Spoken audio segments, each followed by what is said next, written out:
Millions of viewers will tune in Monday night to find out who gets the final rose on The Bachelor. What they won't see, the emotional trauma that sends some contestants tumbling into mental health crises once the cameras stop rolling. 3 former contestants on The Bachelor and its spin-off, The Bachelorette, have committed suicide, with the most recent death just last month. And it's not just The Bachelor. It's Big Brother! Welcome to the Amazing Race. This is American Idol. On your mark, get set, bake! 39 days, 18 people, 1 survivor. One of the most common questions I get about Survivor: is the show real? Of course the show is real. I don't know why some of y'all think we get whisked off to hotels every night, or that we get steak dinners delivered to camp and we get to eat whatever we want, or that there are bathrooms like hiding around the corner. Like, no babe, it's real. I lost 31 pounds in 38 days. It shouldn't even be a debate because it's real. How do you feel about your edit? Nothing is more tedious than a former reality TV contestant complaining about their edit. That said, after 4 more or less fun episodes, including one dedicated to my naked butt, I was the recipient of a particularly vicious edit in my boot episode. Boot episode. The episode in which you are booted from the show. You are the weakest link. Goodbye. You are the last to arrive, and I'm sorry to tell you you've been eliminated from the race. The tribe has spoken. I'm sorry, you're out. You're evicted from the Big Brother house. You're fired. As a fan of the show, I can appreciate the tradition of other great downfall edits. As a person, that episode hurt my feelings.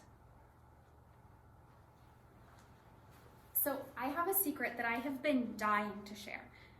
Survivor is not staged, but we are told where to sit at tribal council.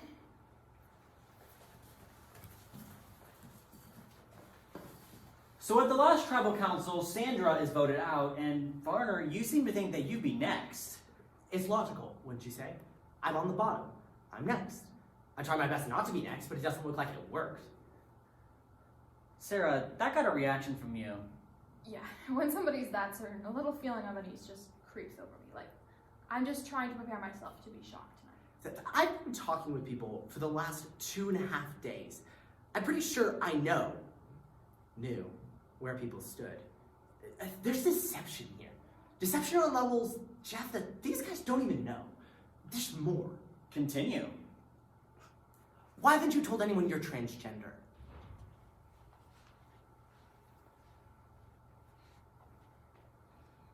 It's just a game.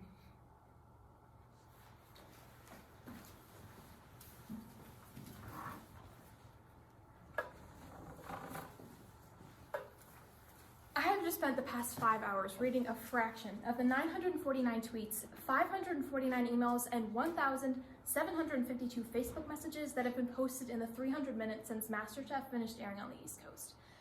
But there are some things I feel the need to share with everyone. The fact that I've received 7,000 messages in the 24 hours since I was eliminated on MasterChef is important. Circle message. Everybody's fake. Hashtag, you can't pull one over on me. Hashtag, you fake. Laughing emoji, shrug emoji, angry face emoji. Circle send.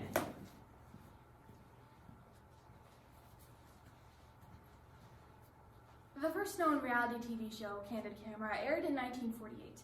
And those shows like Impractical Jokers and Nathan For You still carry the prankster theme on their shows. Reality TV has changed a lot. Shows like The Real World, Keeping Up with the Kardashians, and Real Housewives brought a different type of reality TV altogether. And with long-form contest shows like Survivor and Big Brother, The Bachelor and The Great British Bake Off, and a plethora of other trashy romance games like Love Island and Too Hot to Handle. There's a never-ending streaming of reality TV. So maybe this is good. According to the Washington Post, a 2015 study found that reality TV stimulated the part of our brains responsible for empathy. Another study found that 68% of girls that watched reality television felt like they could achieve anything in life. Another study found that you are twice as likely to strive for leadership compared to non-viewers. But it's not all roses and idols. By 2009, 11 former reality TV stars had committed suicide. 27 by 2013, 30 by 2017, and by 2020, 38 former reality TV stars had taken their own lives, with some of these cases being directly linked to the drama and trauma they experienced on or off the show. So let's take a look at the multiple types of scrutiny and some of the claimed benefits directed at reality television. We'll call upon scenes from The Bachelor seasons 23, 24, and 25, Survivor seasons 7, 14, and 34, TikToks from Survivor contestant Kelly Wentworth, interviews with Survivor contestants Max Dawson, Zeke Smith, Spencer Dunn, Jenna Lewis, Chet Welch, comments from British Bake Off contestant Stacey Hart, published by Insider, and comments from American Idol contestant Molly Swenson, published by Stat News. A blog post from MasterChef contestant Ben Starr, and an interview with reality TV show editor Molly Shock. And a handful of one-liners from The Amazing Race, Big Brother, The Weakest Link, Celebrity Apprentice, and The Circle. Some of it is staged. Some of it is fake. But for the competitors and viewers of reality television, all of it is very, very real.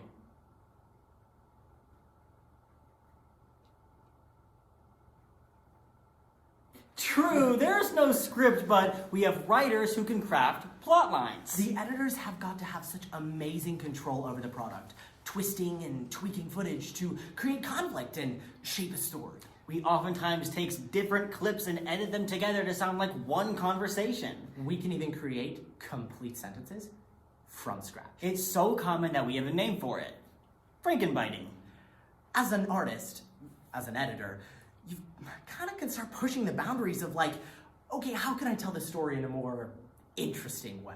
Hashtag make them say whatever you want. Hashtag Frankenbiting. Hashtag reality TV rocks. Circle send. I truly believe reality TV brings out the worst in people. You're an uneducated, unemployed leech on society.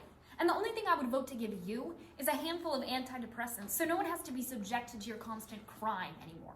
And maybe, if you got some, it would seem a little more sincere when you're crying about your dead father. You don't deserve the million.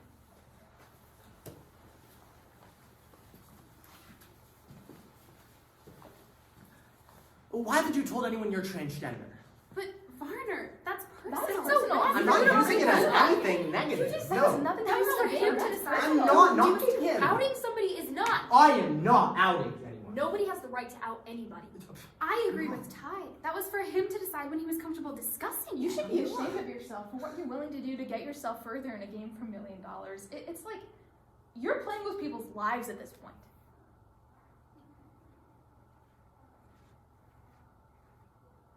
It's just a game.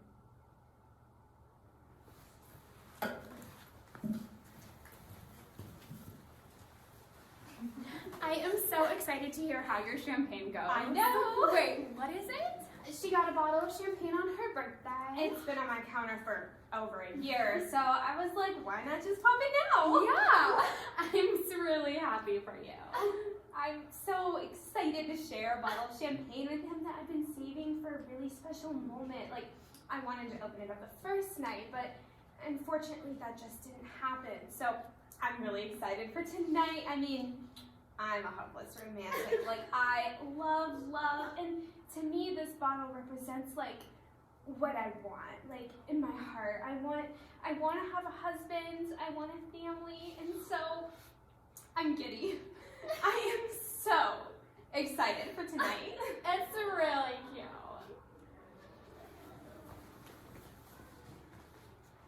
Things I wish I had known before going on Survivor.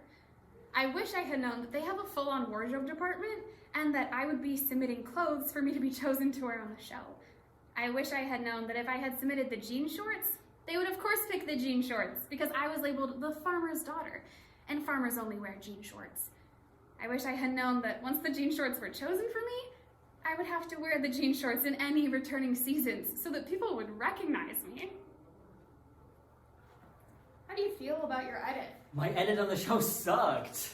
When people choose to appear on reality television, they take the risk of being portrayed however the production team sees fit. Totally fair. I was boring. I was extremely self-aware and concerned about things like, what'll Grandma think when she watches? It's like a harsh mirror. you're at your worst. Oh, I once had a woman cast as a villain who turned out to be the nicest lady ever. As producer, I sat her down and said, listen, you were cast in this role. If you want to keep being in the show, if you want the show to come back next year and make more money, then you need to play along, or else you're going to be cut out entirely. It worked. I got the first double handshake, which was great. But then the editors decided they had to cut one of the handshakes out. A Paul Hollywood handshake is of the highest honor for a bake-off contestant, but they're usually few and far between. He tried one bite of my Bedfordshire clangers and loved it. And then he tried the other side, and he loved it, and he shook my hand a second time. He had never done that to anyone. I was so excited for it to air. And then guess what? Aw, Champagne bottle? let's do it. And you're gonna pop it with a saber? No. Oh, you ready for this? I'm ready. This might make a And mess. that's like sentimental. It is. It's really cute. I'm so excited! Oh, woo! What's that? I heard a pop. Did they just pop your champagne? I don't want to be that girl! Oh no, don't ruin your makeup. It's not worth it. It probably wasn't your champagne.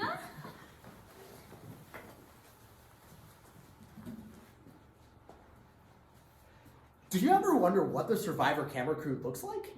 I know what they look like. You never see them. Oh, I see them. I was wondering, and so today I Googled. Oh, And look at all these cool pictures I found. taking matters into your own hands. It's so wild. Yep, that's them. Probably at a challenge. At another challenge. At camp. At another challenge. At a challenge. You want to fall in love with these characters. And I think that has a lot to do with the editing. Certainly, you need to have dynamic characters that the audience will love. Oh, you need to have great characters. But I think the editors have a lot to do in this realm. We want you to fall in love with them.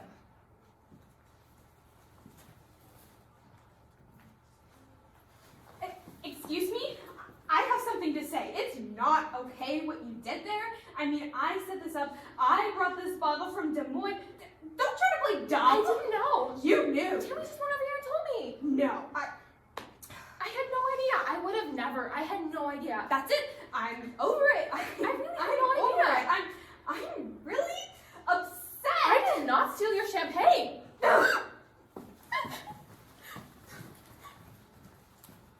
I edited an episode of Naked and Afraid. There was this scene where a rat trap had failed, and they were pretty bummed about that. And then there was the scene where a fish trap had failed.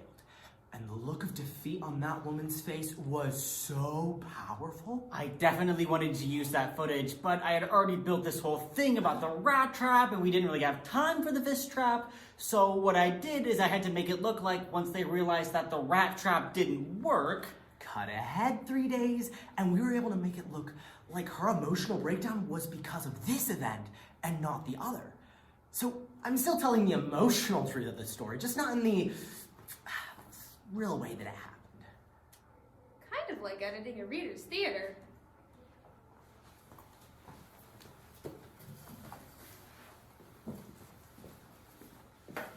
but in a way you're saying that there is no line. You will do or say anything. It's a game for $1 million. And clearly I made the wrong decision.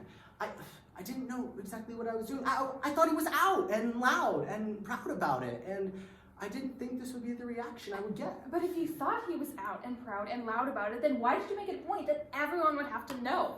Because Because he's not out and proud and loud about it.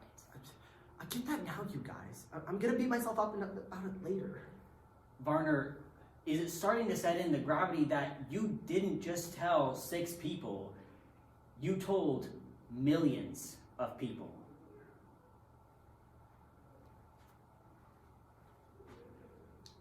It's just a game?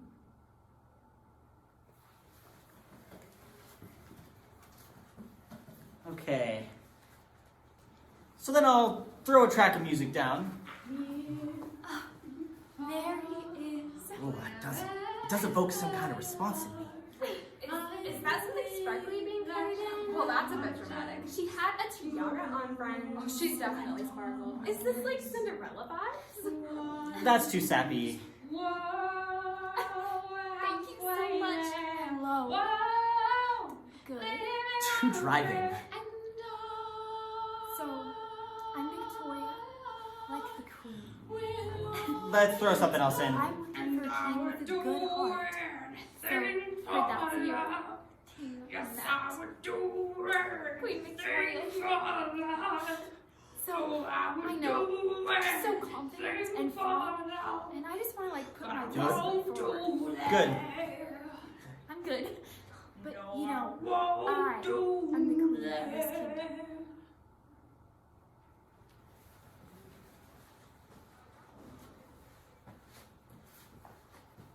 Molly Swenson, a 28-year-old executive at a media company based in Los Angeles, made it into the top 50 contestants on American Idol in 2011. She was disturbed during the auditions. The producers picked truly awful singers, as well as contestants with talent. She bangs, ooh baby, she bangs. Pants on the ground, and I will always love you. Those people are as convinced as everyone else that they're the next American Idol, and it's really dark. And I would do anything for love. You know which of the people are there to be made fun of, and it's bad, because no one has told them. They just kicked me out of the room when I started singing. They're morons. Until now. I just don't want to see you leave here without having what you came for, too. But if it's not the person that I feel the strongest for and the most potential with, then it's not worth it. Like, I hate that you say that. Like, that's so sweet. I just don't know. Yeah? And, like, I love you so much. And, like, today was perfect. Yeah. But, like, after today, I'm just, like, not sure. Like, I don't know if I'm, like, in love with you. Can I ask you something? Mm-hmm. Were you planning on leaving tonight? What? Were you planning on leaving tonight? Mm-hmm.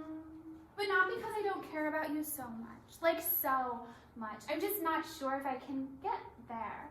And I wonder if I would have been sure by now, but I just don't know. And I can't do that to you. I just can't.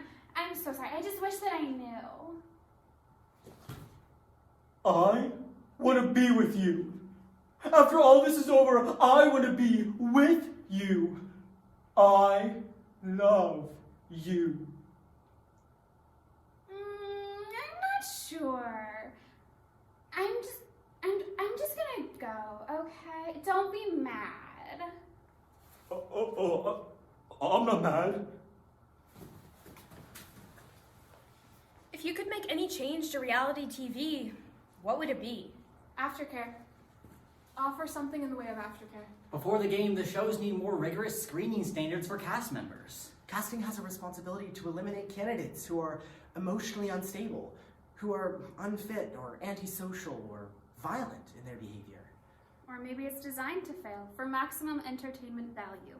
Urge public officials to step in and regulate reality TV shows, perhaps by mandating psychiatric care for both contestants during and after the contest. Survivor consistently fails to protect us from ourselves, from one another, and from the disruptive effects of temporary reality TV fame. Stop casting people who are not equipped to handle the stressors of the game. They must do a better job screening people. Producers of the show did not respond to requests for comment.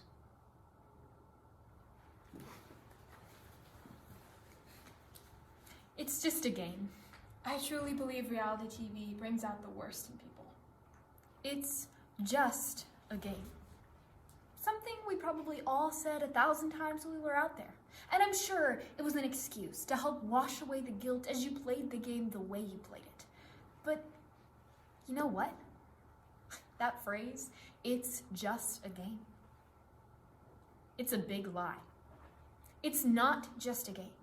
For all of us out here, for you, it's life. And the line between game and life is not cut and dry.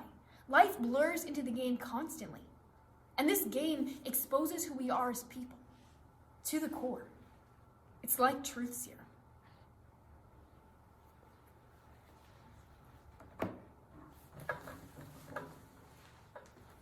I went on reality TV to prove that a contestant can have dignity, generosity, integrity, and a love for his fellow contestants and still be interesting to watch.